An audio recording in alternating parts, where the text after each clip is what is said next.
Où en sont les travaux dans votre département? Tout sera prêt? Oui, l'ensemble des chantiers maintenant ont été lancés, donc ils suivent le rythme tel qu'il a été prévu. Et d'ailleurs, dans quelques jours, vous verrez par exemple la passerelle sur l'autoroute A1 entre la future piscine olympique et le Stade de France être posée. La circulation sera interrompue pendant un peu plus de 2 jours pour permettre cette belle opération. Ça sera un beau symbole de justement l'avancée de ces chantiers.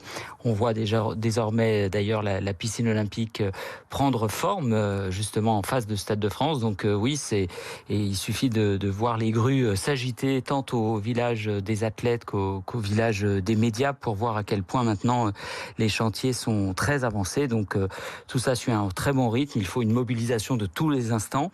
On entend, Nous y on entend sommes. Stéphane Trossel, votre enthousiasme sur les travaux et tout ce qui est en train de sortir de terre. Pour autant, il y a quand même des questions qui se posent sur le budget, l'inflation, le coût des matériaux, de construction qui fait augmenter le budget de ces travaux. Emmanuel Macron précise ce matin dans l'équipe qu'il n'y aura pas d'impôts supplémentaires pour financer les JO, mais tout de même le budget va déborder 8,3 milliards au lieu de 6,8 milliards. Qui va payer? D'abord, il faut dire, vous avez raison de dire qu'il n'y a pas de dépassement, il n'y a pas de coûts supplémentaires. C'est bien effectivement cette situation liée à l'inflation telle que nous la connaissons en ce moment, qui nécessite effectivement d'examiner l'ensemble des postes de dépenses, de regarder quels sont y compris quels sont les efforts supplémentaires, les économies qu'il faut faire parfois pour rester dans l'enveloppe.